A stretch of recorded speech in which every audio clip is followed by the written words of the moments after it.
The Shipwreck Centre and Maritime Museum was founded in 1978 by Martin Woodward. Originally located in Bembridge on the Isle of Wight, the museum moved in 2006 to larger premises at Arraton Barnes. It houses the thousands of items that Martin has recovered from the seabed. In addition to these, there are many other maritime items and an extensive collection of historic diving exhibits. In 2017, Martin made the decision to hand over the management of the museum to the Maritime Archaeology Trust. Since then, additional displays have been added to the collection, including a display of prehistoric stone tools on loan from Southampton City Council, and for the 2020 season, a much larger display of one of the Trust's most important sites, Boldner Cliff. Martin's assemblage of maritime items and the historic diving collection is what brings people back to the museum over and over again. However, adding these additional displays gives further opportunity to highlight the importance of our underwater heritage and ultimately allows us to explore the work of the Maritime Archaeology Trust, broadening the museum's appeal.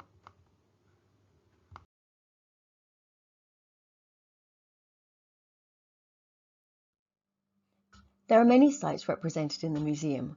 We're going to take a moment to look at just a few. An 18th century vessel, the Henry Addington, was lost in 1798 when it ran aground on Bembridge Ledge and became stranded. The vessel was heavily salvaged over the following 2 years and almost everything of value was recovered. Martin located the wreck in 1980 and carried out excavations on the site. Items from these excavations are now displayed in the museum. We also have items from the A1. The A1 was the first British designed and built submarine. In 1904, whilst taking part in naval exercises off the Nab Tower, the vessel was involved in a collision with the Berwick Castle. The submarine failed to resurface and all 11 souls on board were lost. The A1 was raised a month later and returned to service. However, in 1910, a build-up of gases on board caused an explosion and 7 men were injured in the incident. The vessel was towed out of Portsmouth and sunk as a target. The A1 is now designated under the Protection of Wrecks Act 1973. There is an extensive collection of World War I vessels in the museum, including the SS Camberwell. This sank after hitting a mine off Dunnos Head on the Isle of Wight on the 18th of May 1917. Sadly, 7 people perished. Items from the Camberwell include binoculars and Indian rupees. Items such as these help us to tell the stories of the people connected with the ship. Another story to be found in the museum is that of the SS Mendi. The Mendi was carrying men from the South African Native Labour Corps to France to help Britain in the war effort. On the night of the 21st of February 1917, whilst en route to Le Havre in northern France, the Mendi was hit by the cargo ship Darrow. Over 600 members of the SNALC perished that night, along with more than 30 members of crew. Martin located the wreck site of the Mendi in 1974, and a collection of items are displayed in the museum. Alongside this display is information relating to the Hollybrook Memorial, which commemorates over 1,900 servicemen and women whose graves are unknown. The tragic story of the Mendi is now the subject of an education workshop designed to encourage students to explore Black, Asian and minority ethnic histories through maritime stories. The Mendi is a protected place under the Protection of Military Remains Act 1986. These examples demonstrate what a significant maritime archaeological collection this is, representing the range of wrecks in the waters off the Isle of Wight, which have regional, national and international relevance.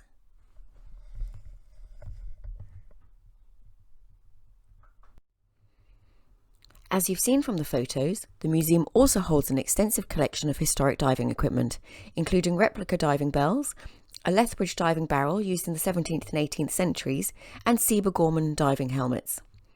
The Shipwreck Centre also holds a collection of more modern dive kit, most of which has been kindly donated to the museum.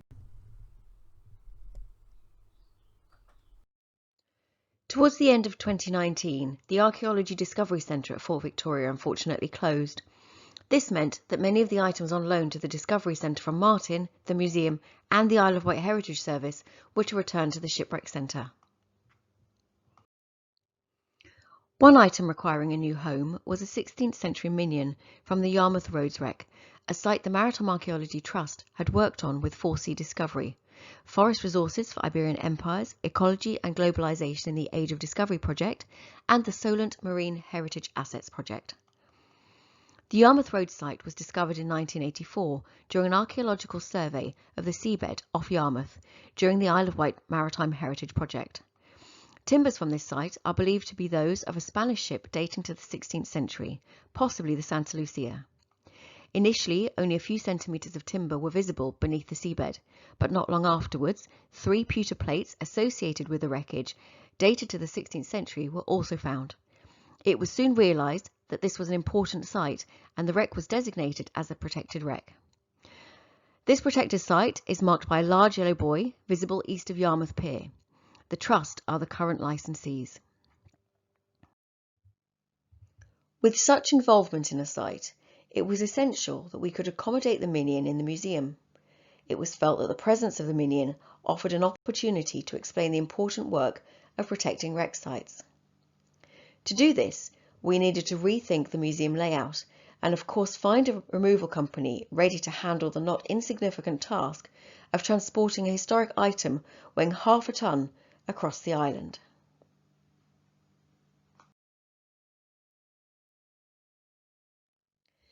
Discussions with the Isle of Wight Heritage Service resulted in the loan of additional items from the Yarmouth Roads wreck site to accompany the Minion. This is now a fantastic display of associated objects and is part of an eye-catching entrance to the museum.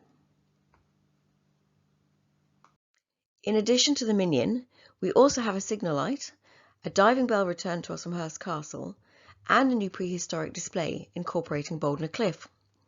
This includes new interpretation and showcases items highlighting the development of stone tools. There is video footage of divers working on site and a small clip summarising how the Boldner site developed. This display was produced with the support of the Hereford Shenton Trust.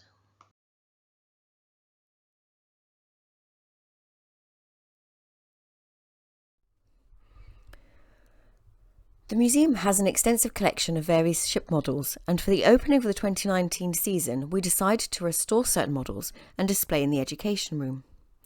The restoration was largely carried out by our volunteers, but the concern was always the need to display them safely once work had been completed. For the opening of the 2020 season, it was decided to build a new cabinet to house these models.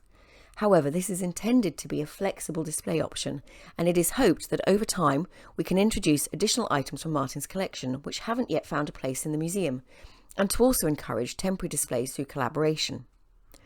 To accommodate certain items, the central section of the main gallery has also been reconfigured this year to allow objects previously overlooked to now be seen. New lighting in the main gallery has been installed, which has improved the visitor experience. This was kindly donated by Chris Andre and the Scorpion Charitable Trust. To develop the museum, it is essential that we do introduce new elements to showcase the work of the Maritime Archaeology Trust, whilst maintaining the original ethos of the museum that Martin designed. We have many repeat visitors to the museum, and incorporating new items into the collection is vital in retaining their interest.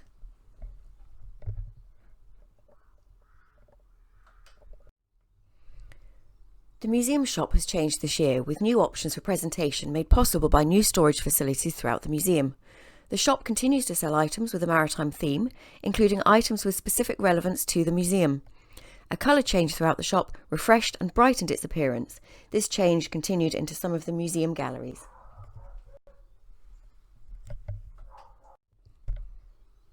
The museum was due to open as normal at the end of March 2020. However, the opening was postponed until August 2020 due to the pandemic. We were fortunate to receive support from the South East Museum Development Programme in the form of grants, which assisted with the purchase of some of the measures the museum needed to open safely, and which have now become commonplace in day-to-day life. The wearing of masks, use of hand sanitisers, protective screens, one-way routes, and of course social distancing are all now in place throughout the museum. Alongside this, it was decided collectively that the museum would reduce opening hours, welcoming visitors who had booked either online or via email or phone. This allowed us to manage the opening more easily without having to resort to some of the more unmanageable measures. Our volunteers have provided valuable support during these very difficult times.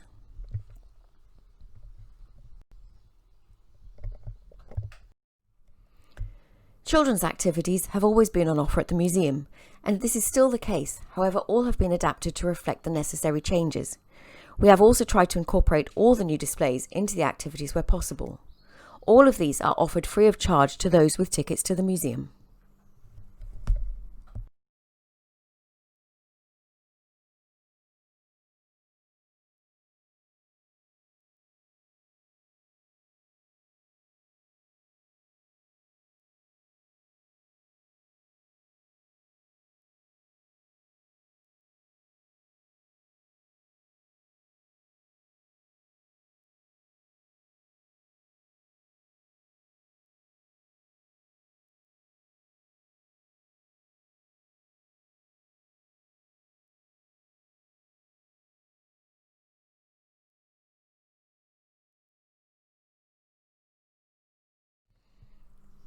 Certain displays had been planned for the education room this year, however these were not able to go ahead.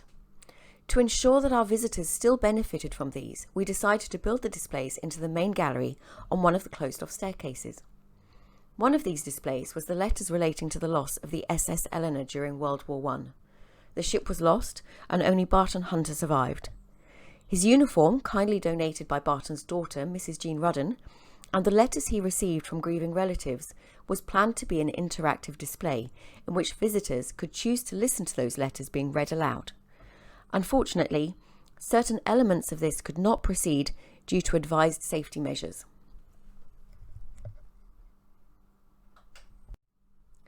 Throughout 2019 and early 2020, with the support of the Foyle Foundation and the Isle of Wight Museum and Schools programme, funded by the Arts Council, the Shipwreck Centre has developed 8 curriculum-linked education workshops for primary schools, which encourages engagement and learning in heritage settings.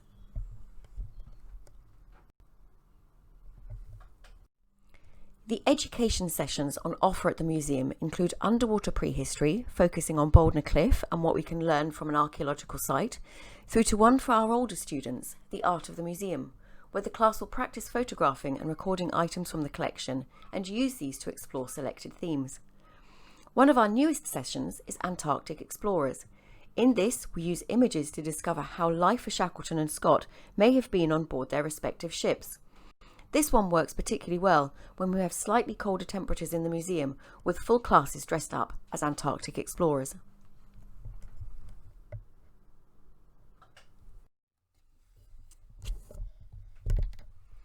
As a legacy from our Forgotten Wrecks of the First World War project, we have introduced a session focusing on World War I wrecks around the Isle of Wight. This allows us to combine the information learnt from the 4-year project with the items in the collection. Students discuss the stories behind the vessels and use these to imagine what life on board a ship in wartime would have involved. We also use the collection to help us understand how selected items can help us to tell the stories of the people on board. We are currently developing a World War II workshop to explore similar themes.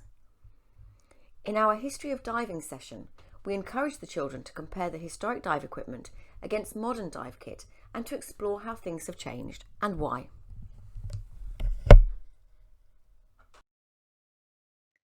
Our Titanic session includes the story of the loss, however does move away from this slightly and looks more at what happens to a wreck under the water, using this famous wreck as an example. We also incorporate examples from the museum collection into this session where possible. Our most popular workshop is Maritime Archaeology. In this, the children learn the science behind diving by examining dive kit and archaeological equipment and identifying the similarities and the differences between land and underwater archaeology. We also explore the process of wreck formation. This is a fantastic way of introducing science in a way that is both engaging and fun to our younger audiences. All sessions have been designed to be adaptable to all the primary key stages and are tailored to the needs of each individual school. Through Museum and Schools, we have also acquired several items to assist us with the introduction of sensory elements to the sessions, and these will be introduced when circumstances allow. For secondary schools, the involvement with the museum tends to be more focused towards career choices and ongoing workplace skills learning, with participation at events such as the Noel Turner Science Festival held at Cowes Enterprise College early in 2020. We hope to be able to engage more with secondary schools in the future. School visits were booked in for the early part of the year, with more arranged. Unfortunately, the later sessions were cancelled in line with COVID restrictions. However, we stayed in touch with schools throughout this period and gave support to teachers on topics where necessary through email or virtual discussions. In addition to this, the Maritime Archaeology Trust devised a host of online resources.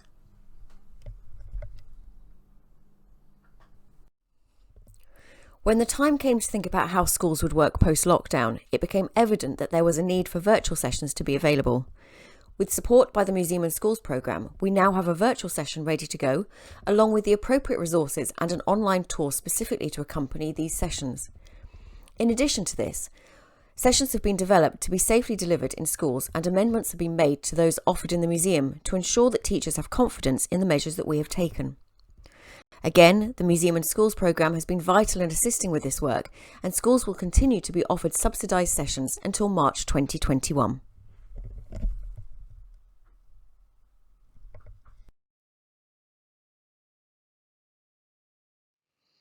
An important part of securing the museum's future is to continue to raise awareness. Also essential to any museum success is collaborative working. We are currently active members in the Isle of Wight Cultural Education Partnership, the Museum Forum, and of course the Museums and Schools project. This has brought us closer together with other heritage professionals across the island and offers many possibilities for future collaborations. We also look to increase the awareness of the museum through event attendance, and in early 2020 joined other museums and organisations at science fairs and business workshops. We will continue our engagement with these and participate in virtual ways or face-to-face when conditions allow. With regards to projects, we have successfully secured funding through the National Lottery Heritage Fund to enhance the submarine interpretation and displays throughout the museum. This will include the previously mentioned A1 submarine and German U-boat artefacts that currently make up part of the collection. We have also secured funding from the South East Museum Development Programme to update the Shipwreck Centre website to include more features, and also to trial an introduction of augmented reality on one of the displays in the museum. Augmented reality, or AR, is an interactive experience built onto a real-world environment. For example, we may hold an electronic tablet or phone in front of an item from the Boldner Cliff collection, and this could then display a 3D image of the platform recently discovered, or may show the divers working on site. We are hoping that AR may also encourage secondary schools to engage with the museum collection through the use and development of technology. I do hope that this presentation has shown that although the 2020 season has been one of the most challenging to date, plans for the museum to develop and thrive continue to be developed. Next year we hope to open stronger than ever. Thank you for watching.